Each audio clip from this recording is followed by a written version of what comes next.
how to unlink everything from Steam. Now, in this video, I'll show you a quick guide for you to unlink every game that you have linked your account into from Steam. Now, if you go ahead and log in into your Steam account or even pull up the Steam client, there's no immediate option or there is no option to manage all your link accounts.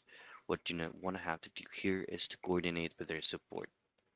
Now click this option here that says support, and then on the next page you will be receiving this prompt, and all I have to do is switch it into my account. Scroll down and then choose on data related to your Steam account. Next is gonna be a third party recent site. You just choose this recent third party site logins, and this is where all your connected accounts via into your Steam.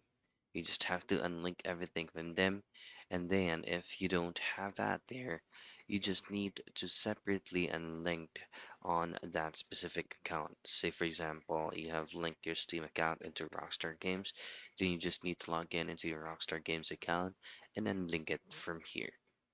So that's the most convenient way for you to unlink everything from Steam.